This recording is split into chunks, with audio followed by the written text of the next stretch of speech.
Welcome back, everybody, to another episode of Take Two Podcast, episode 278. My name is Brian. I'm your host here at Take Two Podcast. Thank you guys for joining. Thank you for subscribing. Right out the gate. Nice. Thank you for listening to Take Two Podcast. We have a great show for you guys today. 4 reviews, an interview, a ton of news, some great stuff all along. We're going to lead things off. Nightmare Alley. Finally got to watch that. Jackass. Went to the theaters to see that. Murderville. Watched that. And then, of course, the woman in the house in the window across the street from the girl. I got to watch that series. I will say the name properly later on when we actually review it. But those will be the 4 big reviews later on. A little bit after that, I got to chat with Miss Elizabeth Piper. She's a filmmaker. She's an actress. She is a special effects artist, a writer, a fantastic lady. Got to chit-chat with her, and you will get that interview later on in the show. Of course, we have our box office, our poll results, our casting, our Hollywood news, DC, Marvel, and more. Thank you guys for listening to Take Two Podcast. I do appreciate it. If you want a little bit more TTP, we are on Twitter at Take Two Podcast, on Instagram and Facebook. Easy to find on both of those avenues. And then, of course, you can call the hotline, 667-365-8253. Leave a voicemail or shoot me a text message, and we can chat TV and movies all week long. I would love to hear from you. Love to have you. Special thanks out there to Studio Matrix for setting up a great interview last week with Veronica Burgess. She was phenomenal to talk to. I can't wait to hopefully talk to her again. So any of you guys who are new to Take Two Podcasts and you found our show thanks to Veronica Burgess' interview, welcome. Thanks for sticking around, and hopefully you like this week's interview. We have a few more lined up coming down the road. So lots of celebs, lots of actors, lots of filmmakers on Take Two Podcast, and it's the perfect time for it because we are in award season-y time going forward. You guys know my Super Bowl baby is the Oscars, and that is coming up soon. In fact, as you're listening to this, you already know this. The Oscar nominations just came out. They came out probably this morning if you're listening to this right when this drops, but they came out earlier this week for you guys listening a little bit later. I record on Mondays normally, so therefore I'm doing this before the Oscar nominations. So guess what? Episode 279, you're going to get my review of the Oscar nominations and my thoughts, but hopefully, speaking past tense here, if you guys were on those socials that I just mentioned, because I'll be doing a live, reaction thing on the socials tomorrow as those Oscar noms are dropped. You're hearing this like, yeah, we already saw your ugly mug on our Instagram. Thanks for that. But I do appreciate you guys following across the board. Last thing before we get going, a rating and review would be swell. 5-star rating and review always helps out the show, helps it grow, helps other people get to hear us. But for those of you listening, thanks. Very much appreciate you guys sticking around and listening to Take Two Podcast. Let's rock things off like we always do with that box office. Jackass Forever wins the box office? What? I have some glowing thoughts about Jackass later. Spoiler. But to see it win the box office, good on you, Johnny Knoxville. Good for you guys. That's fun. Good stuff. $23.5 million this thing pulls in. 3,600 theaters. Rock and roll. Moonfall comes in at number 2. Did you hear what I just said? Jackass, then Moonfall. I did not say another film that we've been saying for the last 8 weeks in that top 2 seed spot. What? $10,005,000 for Moonfall in its opening weekend. 3,400 theaters. I saw nothing but bad reviews for this film. And I mean, it just looks like one of those movies where you just grab your popcorn, turn your brain off, jujubes, whatever you're eating, Junior Mints. They're very delicious. I messed up that Seinfeld quote. But I've seen nothing but this is a turn your brain off and enjoy it type of film. And maybe that played, and that does play. There's a time where we're all sitting there like, you know what, I don't want to think. I just want to enjoy a blockbuster style film, and that's fine. That's great. And it looks like $10 million worth of folks did that this weekend. Good on you. I want to see Moonfall. I at this point might wait until we get it on the streaming or the VOD or something to that effect. But until then, we will circle back once we actually do get to see that movie. Now, that movie that you guys are waiting for, what? How is it not in first or second place? Spider-Man No Way Home, under $10 million, $9.6 million in its 8th week of release. I mean, it's sitting at 175-ish, $1.700 billion right now. I think at this rate, we're not going to hit the $2 billion. Early on, it was steadily pacing. I mean, there's the rumors, we talked about this on a couple of episodes ago, that they moved Morbius out of the way so it wouldn't deter from Spider-Man's money because they really thought they were going to hit that $2 billion mark.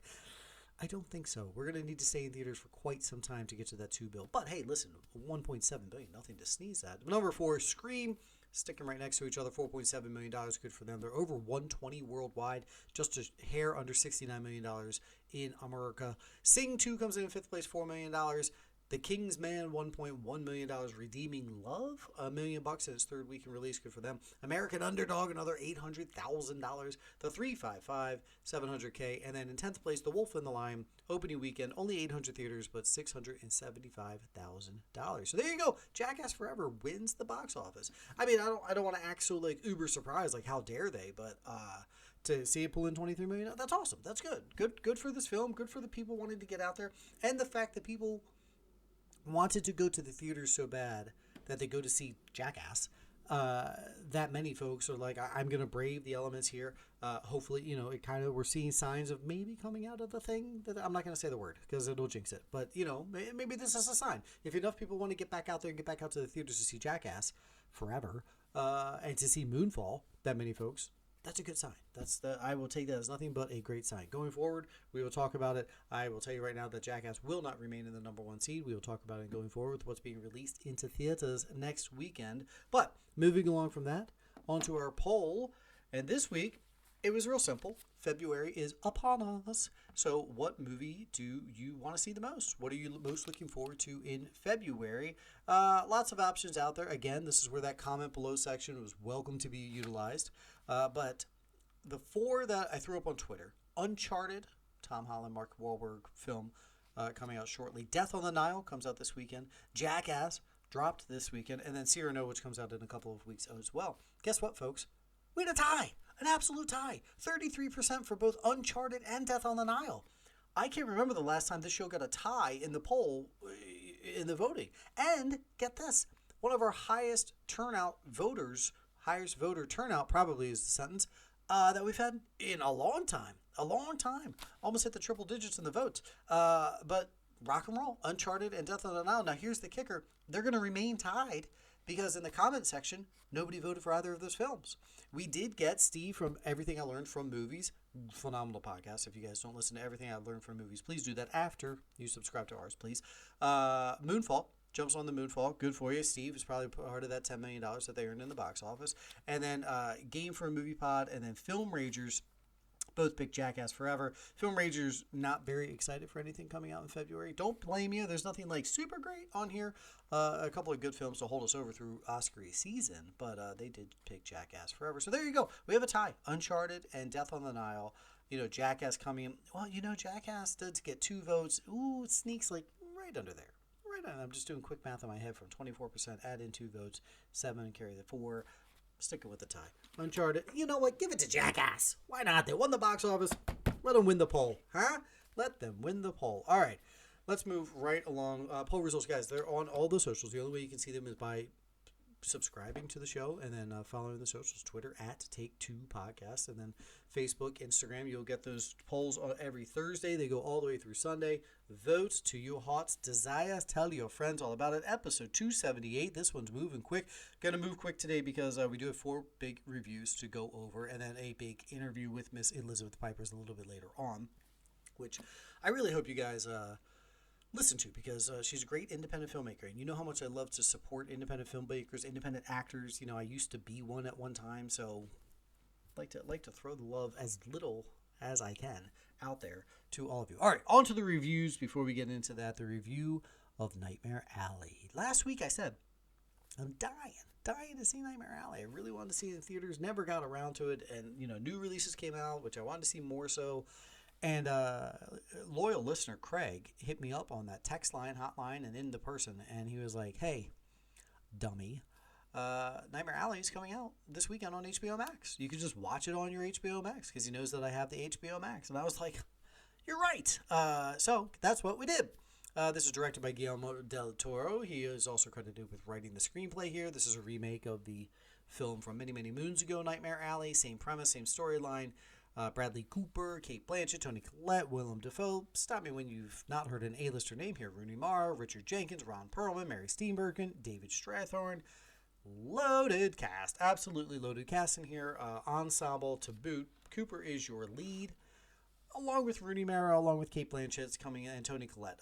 We follow the life of Bradley Cooper, Stanton Carlisle. He grows up living the carny life, if you will, and learns from some carnival folks how to swindle some folks into doing kind of a little magic trick, a little mind reading trick, if you will, and that they can take it on the road. So then Bradley Cooper decides, I'm going to take this show on the road, literally leave the carnies and then kind of go against high society. Go to the big city and try and swindle folks out of their money there and start making some serious cash here.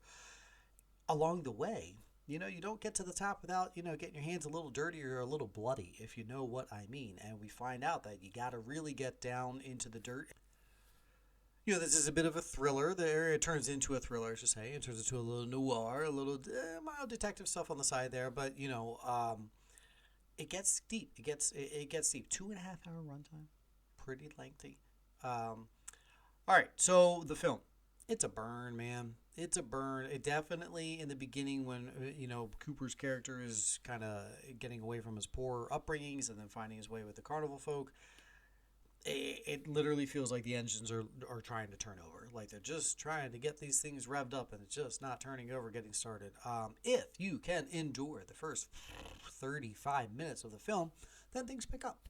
Once Cooper finally learns the ways of this mind reading thing and how to, kind of swindle and trick people, the story then picks up and it gets going, and him learning and kind of like Yoda training on how to get better at it and how to perfect it and how to get this act down to where he does it right. Okay, that's cool.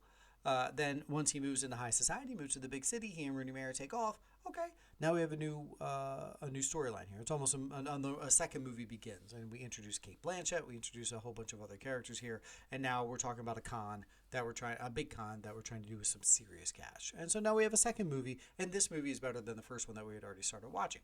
Good stuff. The tone and the pacing, that all remains the same, but at least now your interest is more piqued as to what's now going to happen with this bigger con, this bigger thriller that's now involved going forward. Acting. Blanchett is Blanchett. She plays her, very high society, very posh, style of actress, which she can do only her is able to do so well. She's fantastic in this. Bradley Cooper. We'll come back to him.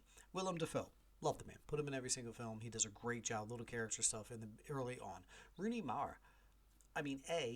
Being related to the New York Football Giants is fantastic. Good on you. Another reason to love Rooney. But she's just... I feel she might be underrated out there. People are just like, oh yeah, Rooney Mara. Oh wait, Rooney Mara is good. Oh, she's fantastic. She can do a lot of good things, and she shows it off here. Her character has a solid arc to it. She's, along for the ride, then she gets involved, then she doesn't want to be involved type thing. She's fantastic. Really, really good job. Again, Perlman, Jenkins, Strythorn, Steenburgen, not in a lot. But either way, when you put them on screen, they're great. Toni Collette. I love this woman. She's really good. She's another one. You say the same with Mara. Just like if you're listing actresses that you want to put in your films, unfortunately, Toni Collette's name might not pop into the top of your head so quickly. But then once you put her into that film, you're like, son of a beach, why didn't I think of her? She's fantastic in everything she does. Every role she has, she just owns it. And her commitment to the craft is fantastic. And her character early on, dark, down on the luck, I guess, poor, but just also, knowledged in the world. And she's really good, man. I love me some Toni Collette. It's weird to say she needs more work because she's a phenomenal A-list actress, but put her in more things. Cooper. The career of Bradley Cooper is nuts, right? He started off Hangover, 18, things like that. He's the good-looking guy, and then he starts showing off some chops in some other things where it's like, oh, hold up. Bradley Cooper, not only is he a good-looking fella, but he can do some things here. He did study at the Actors Studio. He got to ask Robert De Niro a question. But he does a great job. He really does. I liked him in this role. I liked him in this darker noir. It's different for him. It's something new for him. I would like to see him do this again. And I thought he did a very solid job. So good on Bradley Cooper. This movie, overall, in general, Del Toro is Del Toro. He is one of, if not the best filmmaker we have working today. Definitely top 10 to top 3, whatever you want to put him in there, he's in it because he's fantastic. His attention to detail is up there with anybody else's. The cinematography that he works with here is fantastic. The color scheming, the pacing, I loved every bit of it. And I don't think he's going to get any recognition for it, but I thought he should. He does a really good job. I love these old-timey noir type tales. So maybe that's just me being a little biased there, but I thought he did a phenomenal job of putting us into this world. Not only putting us into the carnival world, but then putting us into this high society world and keeping a solid seam through line within both. I thought it was really well done. I have not seen the original of this, so I can't compare. Don't want to. Maybe one day down the road I'll go and watch it, and I'll probably be thinking, Del Toro did a much better job. But good on Guillermo del Toro. He's also credited with writing along with Kim Morgan, William Lindsay. He was the novelist. Will Lindsay. Excuse me, I can't say this person's name. William Lindsay Gresham. There it is. Maybe. Not even close. Sorry. I apologize to you, Mr. Gresham. Anywho, Nightmare Alley, high praise for me. I enjoyed it. If you can make it through the first 35 minutes, I liked it. It was good. It got nominated for 3 BAFTA awards. We'll see tomorrow, for as you guys are listening, in the past, if it gets any type of Oscar recognition. Will it? Nah. But it's worth your time, especially now that it's on HBO Max. 2.5 hour runtime. Literally, the first 30, if you take that off, only a 2-hour movie, rock on. Now you do have to build that backstory and whatnot, but I liked it. Nightmare Alley, good stuff. Now we're going to move along to the woman in the house across the street from the girl. I can't even get through it. In the window. The woman in the house across the street from the girl in the window. I mentioned this last week where I saw that this came out, saw the poster of it and the super long title, and I was like, oh, that's got to be some parody spoof cheeseball thing, right? Kristen Bell's in it. She's funny. Her and Dak Shepard are a hilarious couple. They do funny things on social media every now and then. And he has this funny podcast and whatnot. So this can't be real. Did a little research, found out it is real. It's an actual Netflix show that's on for 8 episodes, 8:30 at most minute long episodes, right? So 25 to 30 minutes, which is great. You can knock this thing out, and you will quite quickly. I'm annoyed with this. I'm annoyed. I'm actually annoyed with this film. Like, as annoying it is to say the woman in the house across the street from the girl in the window is how annoying this show was. Why? 80% of it was good. And, like, really good. It's a thriller. It's a mind F of, like, wait, what is going on? Is this character hallucinating? Is this character actually seeing what she's seeing? Did this character commit the crime? Did that I can't say words today. Did that character commit the crime? Thank you guys for listening to Take Two Podcast. I appreciate it. There's not many of you out there, and I can only say that you guys are only in this for the hilarity of listening to me not say words properly, probably. But tell your friends. Do me a favor. Just tell your friends, hey, this show, it sucks, but you should listen to it. Kristen Bell does a phenomenal job in this, in playing this dark, kind of things went down a bad path for her. Okay, let's break down the film. This will make it a little bit better if we start from the top. See, the reason I'm jib-jabbing here is because the show didn't know what it wanted to do. It was dark, drama, thriller filled, also cheesy, campy comedy. And it's like, wait a minute, Harry, what are we doing here? Why are we doing both? And I think that's why I was annoyed with this project, because it tried to do both. And it made me wonder, like, why? Why did you try and do both? If this show had just committed to being a thriller, it would have been fantastic. I think most people would have, like, really high praise, really enjoyed it. I think most people would have came out of this saying, Kristen Bell, hello, you can do more than just comedy. You can do more than just the slapsticky stuff, right? You're more than just that funny lady, easy on the eyeballs, that can also sing and dance and some Disney stuff. You can also give us dark drama. And she does. She does in this. There are some serious scenes in here where she gives you that dark drama, hallucinating. What did I do? Did I drink too much wine? Did I have too many pills? She's fantastic. Kristen Bell is fantastic in this, but I think whether it was on her accord, the writer's accord, whoever chose to go this route, she takes herself and the character out of the drama that you're pot committed to.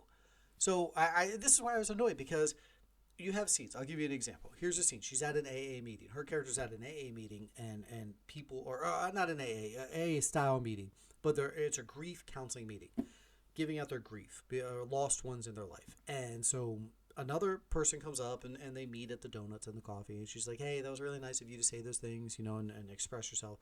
And then she says, yeah, I know you, whatever, and your husband passed away or whatever.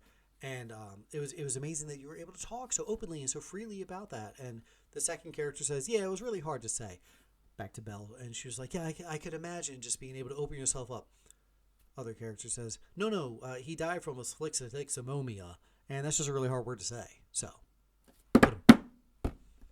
you're in this deep scene, emotional scene, characters opening up, being very, out there and expressive with these grief feelings and mourning feelings that they have, and then throws in this really weird one-liner that should be in some campy skit.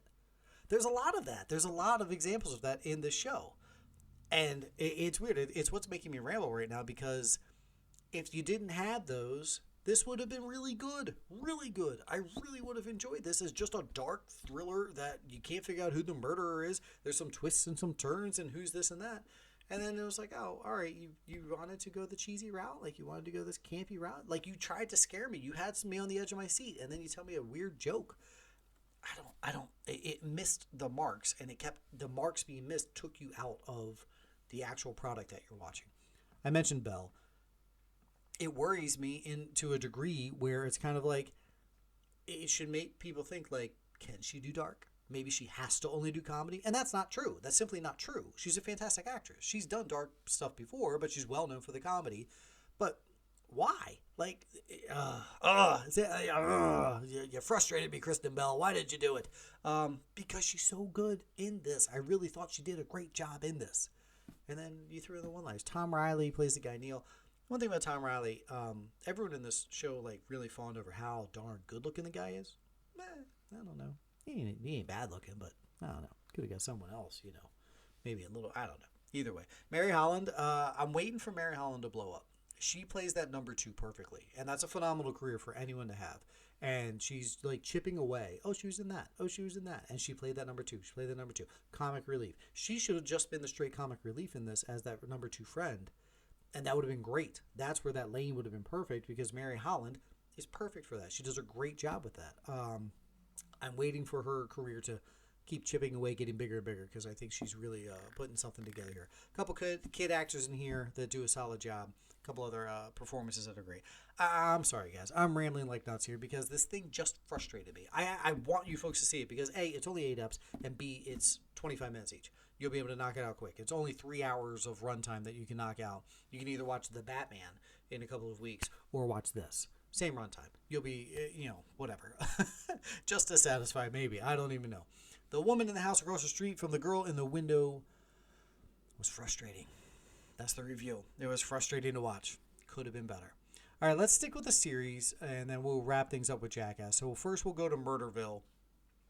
Murderville, not a lot to say here. Will Arnett puts this thing together, created by Krister Johnson, developed this thing for TV. And this is Will Arnett, Hanifa Wood, are cops. He's a detective. And he's playing this character, Detective Terry Seattle. And Lillian Bowden. These are your main folks. And there's 6 episodes. And they have a murder that they have to solve. Each ep gives you a celebrity in on the murder, right? Trying to figure out who murdered this person. But the celeb that's there, and your celebs are Conan O'Brien, Kumail Nanjiani, Sharon Stone, Ken Jeong, Andy Murphy, Marshawn Lynch. Is he a celeb? They don't know. They don't have a script. They are 100% improvised. So they are doing nothing but feeding off of the scene. And it is literally like they threw them into an acting class that said, okay, end scene, stay in character as much as you possibly can, and actually build up these storylines. And a lot of credit to each one of these people goes because they stayed within themselves, they stayed within the scene, they stayed within the moment and tried to keep driving this storyline along. Here's the kicker.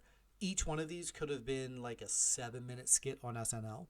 They turned it into 20-plus minute episodes. Okay, they hashed it out. They made it longer. Each episode had its moments of goods and bads. I will say the Conan, you have one of the top-tier stand-up comedians and interview hosts of all time. And someone that can host a late-night show that can banter back and forth off the top is going to be good at something like this, right? And then he also has his comedy. So he dove in, he owned his character, had to try and solve their murder. And the funny part was, the celebs actually tried to solve the murder. And they give them clues. Have you guys ever played those games where you get, like, the game party game, have a bunch of people around, and they give you all the clues, they give you all the scenario. I forget what these things are called. And then, you actually try and solve the murder, and you pass out all the evidence and pass out the photographs and all that. That's exactly what this is, except they just film it and then verbalize the clues and all that, and see if any of these celebs can pick up on tiny little clues as they go along. They are hit you over the head with a hammer blatant, most of them.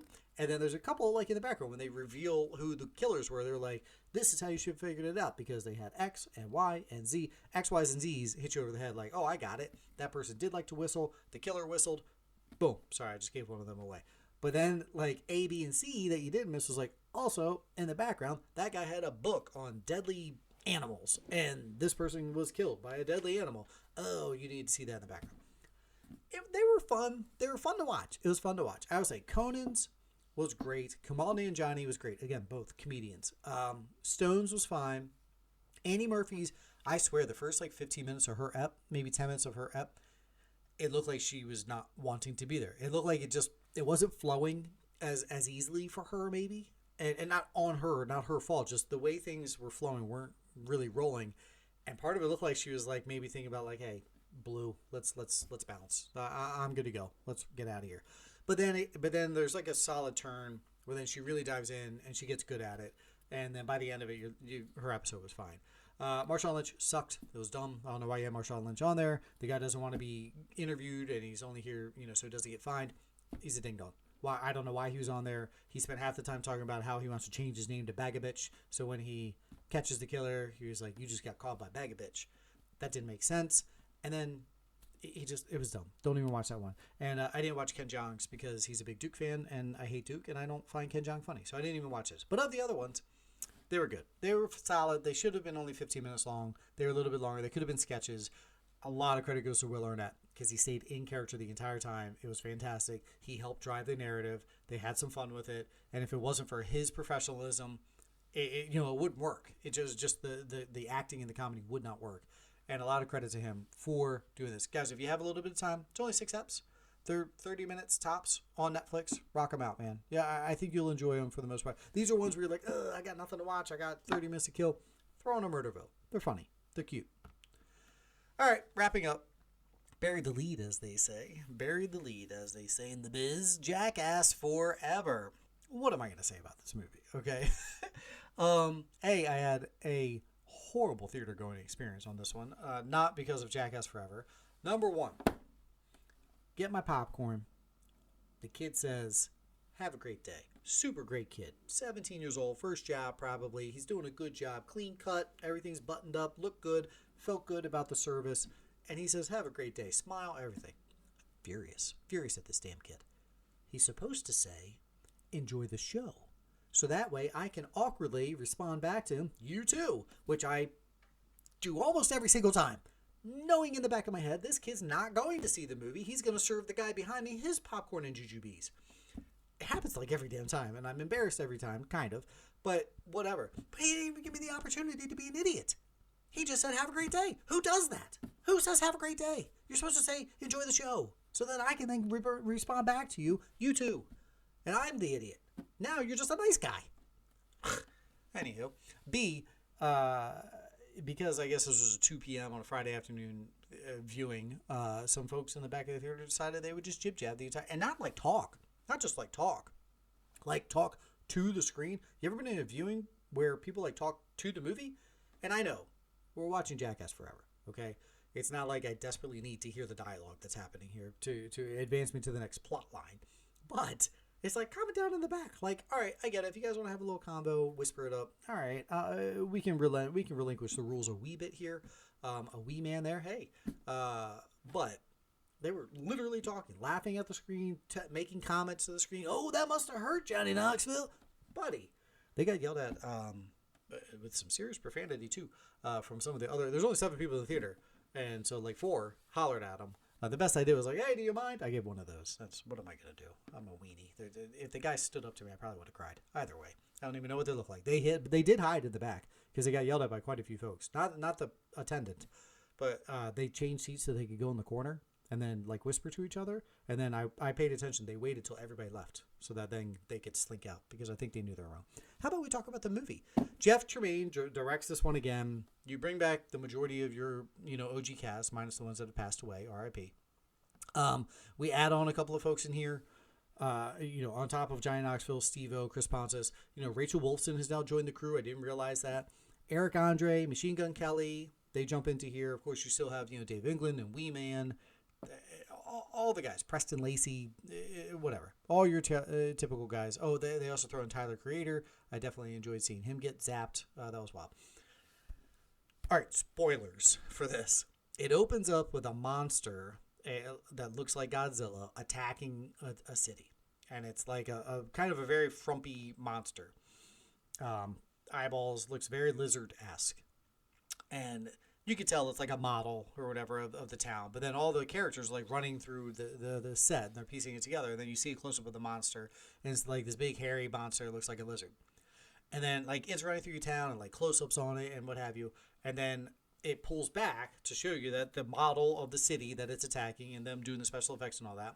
And the monster is actually the one dude, what's his name? Chris Pontius, is actually his penis painted green and painted to look like a monster. So we had a full view right there of the gentleman's ding-dong right on screen. And they put some wires on it to make it like sashay back and forth to make it look like his balls were boom, boom, boom, boom, walking. Yeah. So 6 minutes into the film, this is what we're getting into. It will not be the last time we see his ding-dong, nor will it be the last time we see about 6 other gentlemen's ding-dongs throughout the process of the making of this film. I think they were like, we're 20 years pot committed here, folks. Who cares at this point? There's even a line later on where Steve-O, it's not Steve-O, shoot, I forget which guy it is. But one of the newer guys is talking about, he was like, I was like really self-conscious thinking that at some point they're going to film me naked and people will see my ding-dong. And then once it happened, I was like, whatever, now that they've seen it. And the worst part is, I'm pretty sure I have the smallest one of the crew. That's what a lot of this movie is about. All right, so good on Rachel Wolfson for jumping in here with this crew. She has a wild allowing a scorpion to sting her in the mouth to try and give her like scorpion Botox. It's like, there are a scorpion sting of the mouth and then a spider, like a big tarantula spider bite of the nipple on a guy. That they zoom in super close, and you see the fangs and of the spider, and then the tail of the scorpion, like in and out slow mo. That's the one thing. That's the one thing about these films I wish they would get more credit for is their cinematography, because sometimes the slow mo stuff. Granted, you're seeing poop fly through the air in slow mo, and that's funny, right? But still, the cinematography is well done. Like the camera placements is really well done. They don't get enough credit for that kind of stuff. Guys, if you enjoy the Jackass films and their jokes in any capacity, you're going to like this one. It's all the same stuff.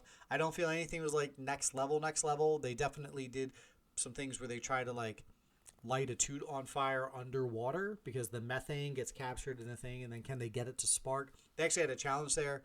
Knoxville recreates his getting run over by a bull.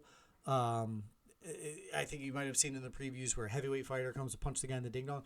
That's a series of like 5 different hit in the balls events, including a softball pitcher throws the fastest pitch, and he wears a cup. PK Subban comes in to shoot a slap shot to hit him right in the junk or whatever, and there's like 3 others, all from the same dude, and he does all of them just wearing that one cup. And God, this is a review of a film. This is an actual review, guys. It's Jackass. If you've seen them, you know exactly what's going to happen here. There's, you find yourself laughing. Like, why am I laughing at this? But I am. Turn your brain off. Sit back. Have a good time. $23 million worth of people did the exact same thing. So don't feel ashamed for it. Still, for my money, the best stunt they did was when, what's his name, put the Matchbox car, in a condom but up his butt, and then went to the proctologist or went to the guy and had it x-rayed. And then the doctor got the x-rays back and saw a car up his caboose. It was like, and started freaking out. That was one of the smarter pranks that they had. But either way, Jackass Forever. It's a good time. It's fun. What are you going to do? Hour and a half of jib-jabbing and laughing, and that's it. All right. I feel really bad right now because I'm segueing from seeing a man's ding-dong painted green to Elizabeth Piper's. I really should have thought that one out. Elizabeth, I apologize. I really do. I should have rethought that we're segueing from Jackass Forever review right to Elizabeth Piper's. Hopefully she's a fan. Maybe she's a fan of Jackass. I did not ask her about that during this interview. I did ask her about many other things. She has the movie The Dark Offerings. It's out on Amazon Prime now. You'll hear us chat about it. Mainly, this review is about that film, the making of that film. It has some practical effects that are just well done by them. Some things that'll freak you out. The entire movie filmed on Zoom, entire thing, and it's really well done. There's things where mugs go like floating behind and get thrown against the wall. And she explains it's all done practically, and she was very big into the special effects world. She's used to be a hair and makeup person, a union member, and worked on some very big projects, so she's familiar. She wrote this. She stars in this. She does all the effects. She even did the effects to a point where she hand delivered blood to the other actors so that they could then use it and give themselves their effects or whatever. They did this thing in the midst of the pandemic. No actors saw other actors while they were doing it. Pretty wild, pretty wild. So it's really cool to hear her. The other thing that you can hear in her voice just was the passion. And a lot of independent filmmakers, a lot of independent actors, as you folks probably already know, are just passionate about their craft. That's why they're doing it. She isn't making a dime off of this. Hopefully she will, because it's only 99 cents. It's on Amazon Prime right now, and it just dropped a while ago. It's a good horror movie. It's a good scary movie. There's a lot of deep thinking in this one. You're watching a Zoom call, so it's a lot of dialogue. Not a lot of like action sequences, if you will, but it's worth it. It's definitely worth the 99 cents. I promise you. You've spent 99 cents on worse, guaranteed. Don't even know who you are. Listen, promise you have. Elizabeth Piper's phenomenal interview. Hope you guys enjoy it. And when we're done, we'll do a little casting couch. But for now, Miss Elizabeth Piper's and the Dark Offerings. Welcome, everybody, to another interview here on Take Two Podcast. I am very lucky to be connected with another incredible actress, filmmaker, content creator of some kind. Thanks to a good buddy of mine. We'll talk about him in a second. Miss Elizabeth Piper is joining me. Elizabeth, how are you? I'm great. How are you? I'm doing well now that you're here. A friend of ours, Shy, connected us through thanks to the beauty of social media. We were just talking about there are some good things about social media out there. Some. There we are. So you guys got connected. He hosts a Friday Night Movie Pod, phenomenal podcast. We've talked about it here a lot. And said, hey, this person's amazing. I think you should chat with her. I said, all right, I'll take your word for it. So we'll see how it goes. You're coming highly recommended. Oh, thank you. You have The Dark Offerings, which is available now on Amazon Prime. I went and watched it. I am absolutely terrified to talk to you over Zoom right now. I don't like this. It's understandable. Yeah. Okay. For just giving mildly, just so you know, folks know what that joke is the entire thing is filmed on Zoom over that, and bad things happen to these folks that are on a Zoom call, and they get possessed by a demon, and the demon interacts with them behind them. I'm also very worried because my bar setup is right over my shoulder, so I have like mugs and cups. So if a mug or a cup like floats behind me, Elizabeth, I'm gonna be very upset with you. Very upset. I mean, I no guarantees here. Right. It would be great. It would be great content. That's for sure. If all of a sudden the demon showed up behind me. Okay. Dark Offerings. As I mentioned, folks, I don't want to give away the entire thing, but a person gets possessed. They have to try and get rid of this demon by then passing on the possession to other folks. And then they make the decision, do they pass it on to more people or do they accept their fate and die as well? And you guys had this entire film filmed through Zoom. The entire movie is on a Zoom call, right? I'm saying Zoom, but over that avenue. And then we watched the demon possess individuals kind of one at a time-ish, and scary things happen in the background. And you came up with this idea, you wrote this idea, you decided why not act in this idea, and did the special effects all on this film. That's incredible. Thank you. We did this all during the pandemic of 2020. It started in the springtime.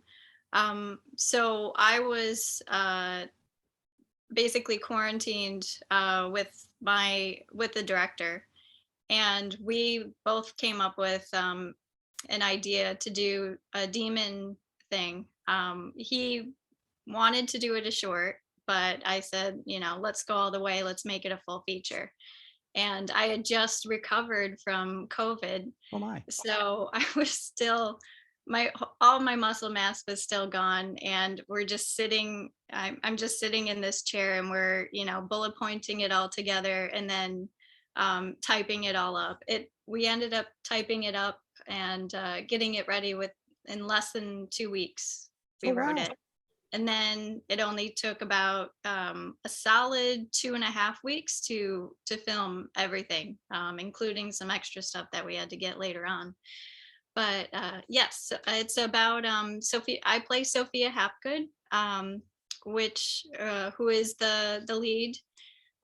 She is put into this really bad situation by her brother James, who is played by Ben Frankenberg. He passes on a demon to her and basically says that she has to pass it to other people within 6 days or they both die.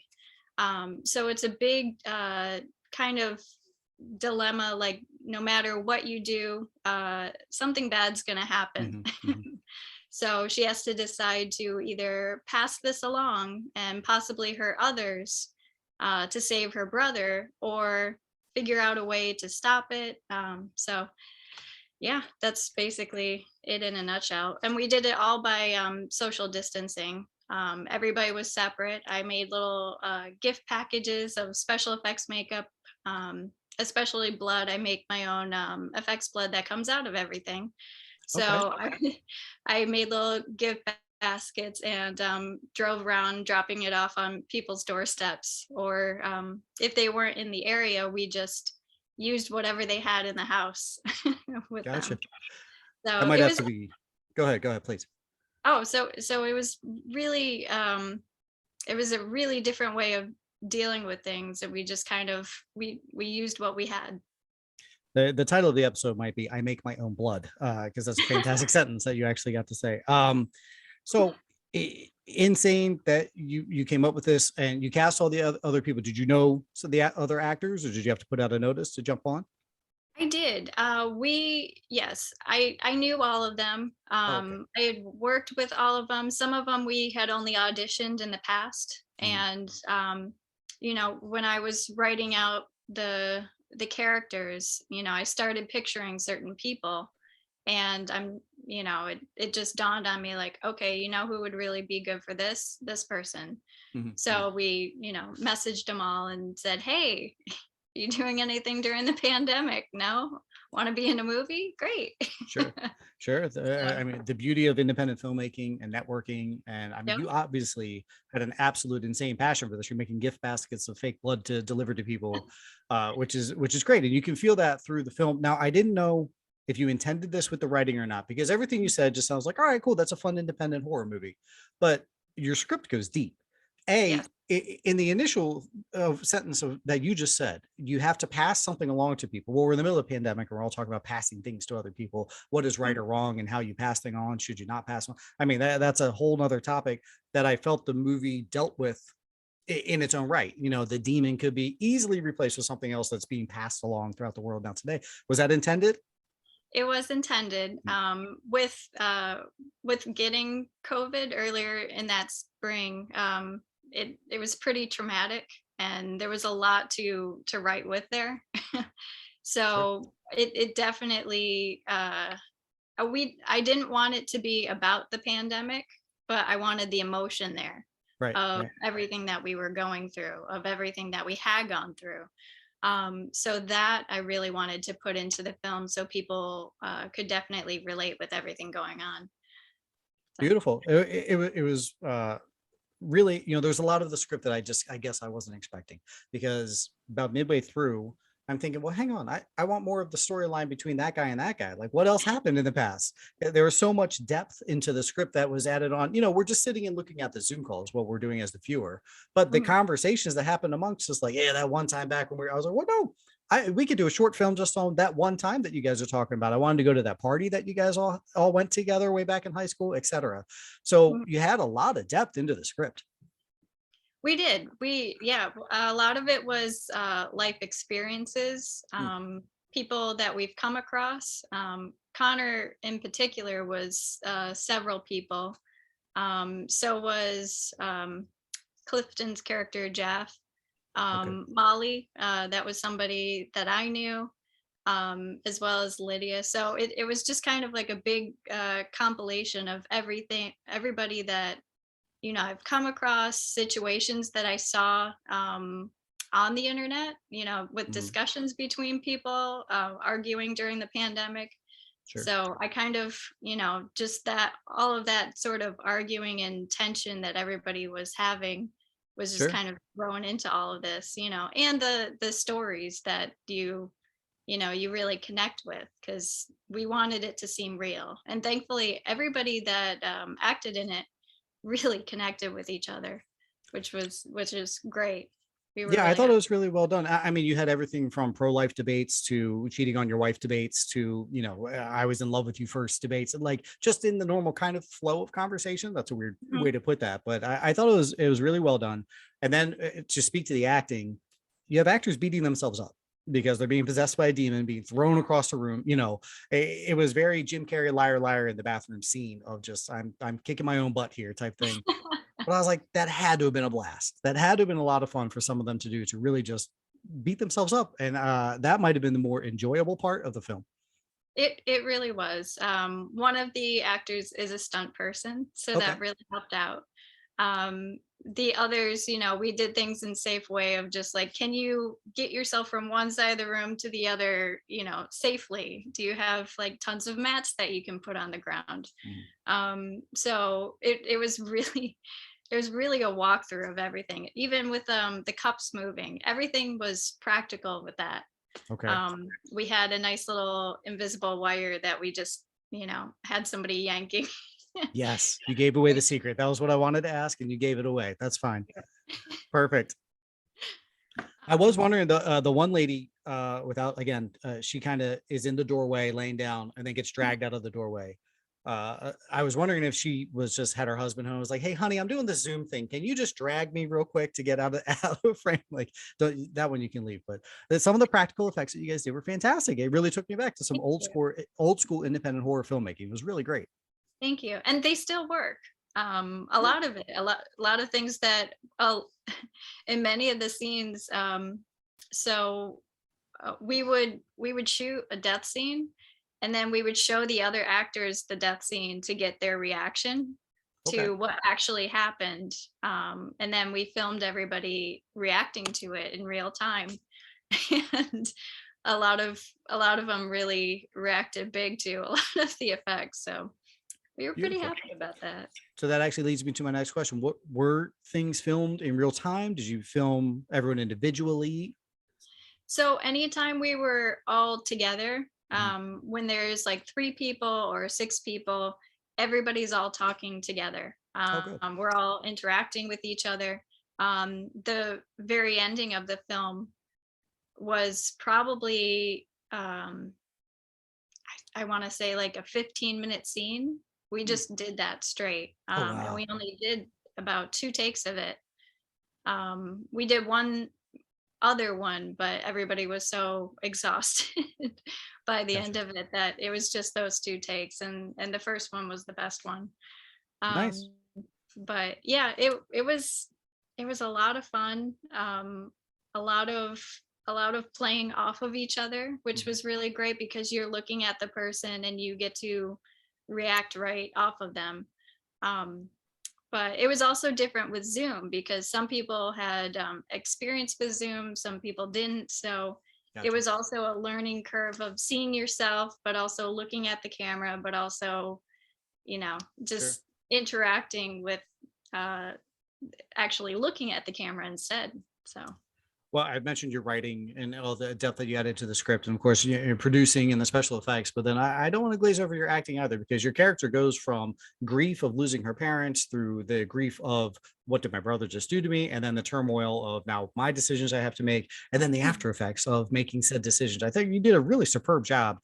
The thank art you have multiple arcs in it, and you could literally see it on your face. Everything that you gave, and just I mean, for anybody watching on a YouTube channel, this is all you see of you is this much of you, which really spoke to your acting abilities. I thought it was really well done. thank you. That means a lot to me. So, what is up next? We got a special screening of this film that people can jump on Yeah. and watch together. So, to be extra creepy, we are having a Zoom showing of a Zoom movie, Okay. with a horror host named Uncle Spooky, Uncle with Okay. a K.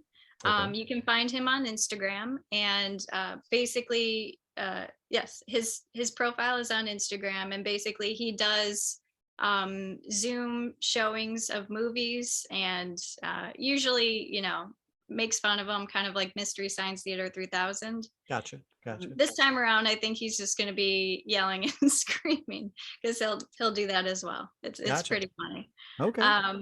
So yeah, we get a big group together, and some of the actors will be there watching. Nice. So it can be a great time. Okay, so we should follow Uncle Spooky for date and time and. Absolutely. Or the Dark Offerings Okay. on Instagram and Twitter. I'll be posting it on there as well. Gotcha. Okay, so everybody listening, check our show notes as well on here, and I'll tag at least Elizabeth and the Dark Offering so you guys can follow her and that show immediately. How do you follow this up? This is a lot of fun. I really enjoyed this film. So it's kind of like you set the bar a little high here. Are you going to ever act in person with people again? I absolutely will. Okay, That's gotcha. actually what I'm doing now. I'm going more towards writing and acting. I've been a union makeup artist for many years now, and Cool. I'm sort of transitioning more into acting and Gotcha. writing. So I'm writing a new horror movie, and I have some fantasy films that I'm looking to write as well. So Brilliant. it won't always be horror. Gotcha. Okay. Well, after this one, I look forward to your next horror, and then whatever you have after that. It looks like a lot of fun. Folks, the Dark Offerings is available right now on Amazon Prime. It's only 99 cents. Go contribute that $1. It's well worth your time, especially any of you indie horror folks out there that want to listen. Anyone that likes just supporting independent actors and filmmakers. Jump on, watch it. It's well worth it. Some of the practical effects, I promise you guys, you'll enjoy it. And if you want to dive deep into that script, it gets into your head. I was thinking about it for a while. Some praise for films is when you're still thinking about it later. And I was like, you know what? That one guy with the thing, but we'll let everybody else experience that for themselves. I'm glad. Dark Offerings available now. Elizabeth Piper, follow her. I'll tag you on all of our stuff so you guys can easily follow her, because I have a feeling we're going to see a whole lot more of you going forward with your career and all that kind of good stuff. Thanks for jumping on Take Two Podcast. Thank you so much. I had a lot of fun. Cool. Okay, I'm not going to jib jab anymore about that. Hopefully you guys got a good thing out of that, and just do her a favor. Not even me. Do her a favor and check out the Dark Offering, especially any of you guys are big scary. It's it's worth your time. On to our casting couch. A lot of casting couch. DC Marvel, not a lot. Hollywood news, not a lot. Casting couch, that makes up for it. Here we go. Priyanka Chopra and Anthony Mackie are in a Ending Things film. Film's called Ending Things, excuse me. This is very True Lies-esque, but I think the roles are reversed. I think Chopra is the assassin and Mackie is the civilian, I believe is what I read from the start. He might also be an assassin too. Either way, very True Lies style film that the two of them together. In reading this bio, I didn't realize Anthony Mackie's 43 years old, older than me. I don't know why. Good on you, man, for being in that good a shape and being 43 years old. Hey, I've got hope. 3 years to go. I can still be as in good a shape as Anthony Mackie. All right, important shows. Law & Order, Organized Crime, CSI Vegas, big stuff. CSI Vegas, Marg Helgenberger is going to be in there for season 2. Heavy rumor, looks like it's going to happen. That's a big name in the CSI world. Right, so they might be getting old Margie in there. And then Law & Order Organized Crime, they're bringing in Dennis Leary. Now, that's NYPD, Law & Order Organized Crime. And apparently he's going to be, like, button heads with Christopher Maloney's character or whatnot. And, this means you're having a Boston Red Sox fan on your NYPD. That's infiltration at the highest degree right there. Kick him out. I'm cheering for Chris Maloney already. The Fablemans, this is the Steve Spielberg film, has added, we already know Michelle Williams is in this. Seth Rogen is in this. Paul Dano is in this. Judd Hirsch is in this. They have just added David Lynch to this. Yeah, David Lynch, the filmmaker, is going to be in The Fablemans. Intriguing. Very intriguing. Man Who Fell to Earth. This is a remake of a 1976 film. This is going to be a Showtime series, though. In that, David Bowie was the lead. He played an alien that came to Earth, and he had a mission. And he was the first of many aliens. He was kind of like the scout alien that came down. This is going to be a series. Bill Nighy is going to be playing David Bowie's role as that OG alien that comes to Earth first before other ones come. Chiwetel Ejiofor, Naomi Harris have also been cast in this. Sounds good to me. I don't have Showtime. I should get it. National Anthem, Simon Rex, Sidney Sweeney, and Paul Walter Hauser all added to this. This is a finding an ancient relic could give you powers type story.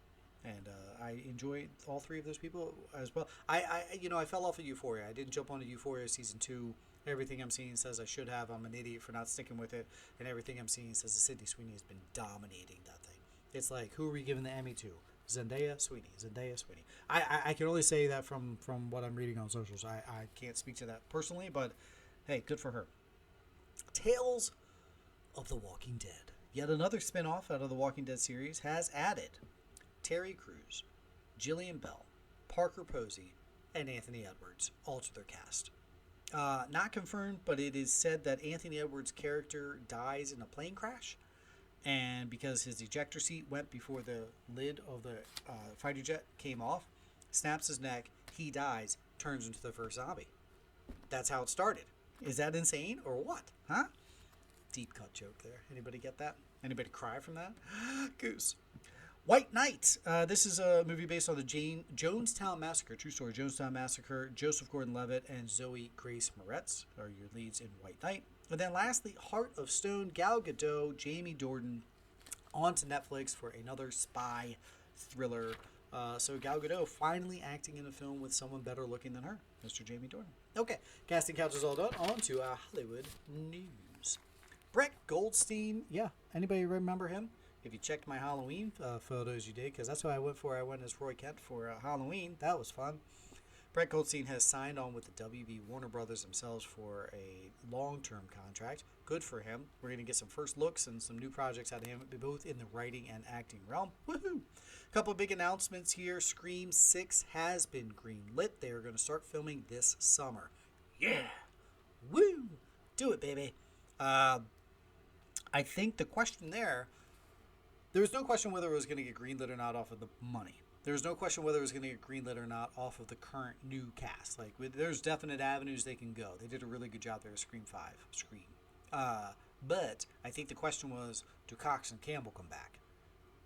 This says yes. There's nothing in there whether yes or no they're not. You gotta assume that they're back, right? That they're going to be in. There's no way they would do it without them. So, either way, Scream 6 starts filming this summer. Woohoo! Sooner than that, Marvelous Miss Maisel, should have put this in the going forward, but I didn't, because it drops February 18th. Yeah! That's coming up very soon. Yellowstone Season 5 is a go. Not that we didn't think it wouldn't be, but it is confirmed. It is going to definitely happen. They will start filming soon. And lastly, Andor, the series, Star Wars series, prequel series, from the prequel to Rogue One series is coming to Disney Plus later on this year. They've already booked Season 2. Season 2 is done. It's going to happen. So the execs must be very high on the series. Very much loving it. But I think that's smart. This is the world of Star Wars that people were like, wow, Rogue One was really good. And it didn't dive deep into Star Wars stuff. So anybody can enjoy it type thing. And I think that's the avenue this is probably going to go. Are we in the Star Wars world? Yeah. But do I have to know how old Yoda was when he died? No. It's okay. I can still enjoy this, type thing. And I think that's where you get your casual watchers like, oh, I can watch this, and people can tell it's Star Wars, but it's not, you don't have to know that Luke was born and raised on Tatooine or whatever. Okay, the first person says he wasn't actually born on Tatooine. Please, 667-365-8253. Lastly on there, guys, next week, Oscar noms. I mentioned this earlier. They dropped as you're listening to this. They're already out. It's just a bummer of how timing worked out, but I will be chit-chatting about them a lot next week. All right, done with the Hollywood news. On to DC discussion.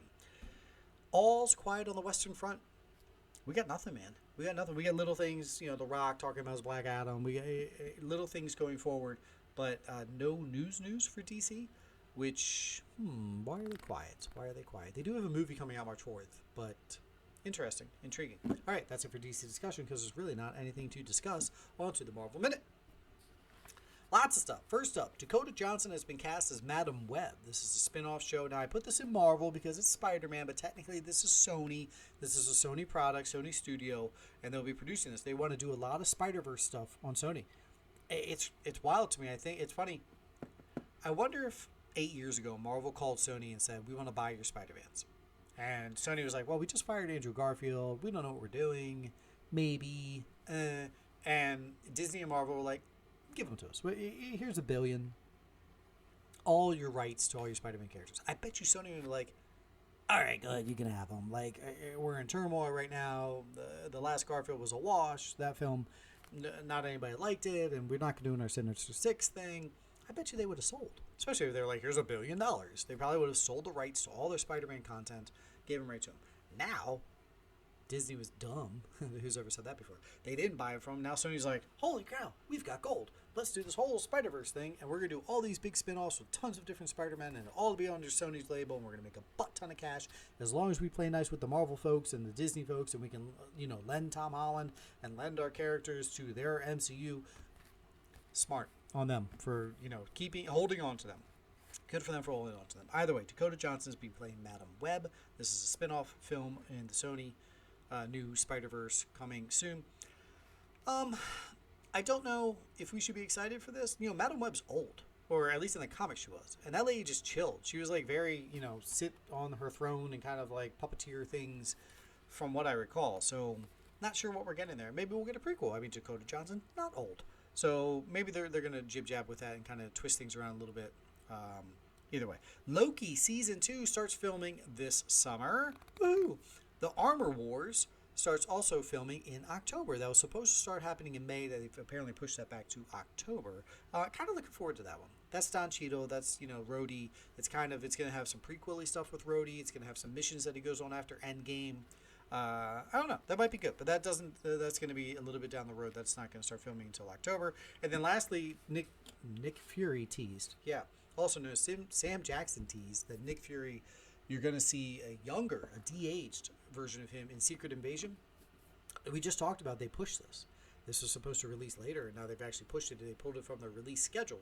So I guess it's still happening. We're just not totally sure as to when. Cool. Young Sam Jackson. Woohoo! That's it for the Marvel Minute. That's it for our show. It is time to go forward. Thank you guys for listening to Take Two Podcast. Honestly, I do appreciate it. Hopefully you guys enjoyed the interview with Elizabeth Pipers. I got more interviews coming up down the road, so if you enjoy the celebrity interviews and filmmaker interviews, there's more coming. And if you want to see what any of these people look like, YouTube. We are on the YouTube. All of these stuff goes onto the YouTube channel, and I hope you guys enjoy that. Going forward, Boba Fett, all done. Mandalorian, Season 3, finale comes this week.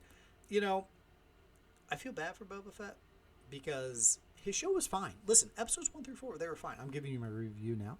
But then episodes 5 and 6, you give us a character that everyone loved, and then you give us another character that everyone loved, and then you give us even more surprises, and it's like, sorry, Boba Fett. So maybe in the finale of Boba Fett, he's actually in that episode.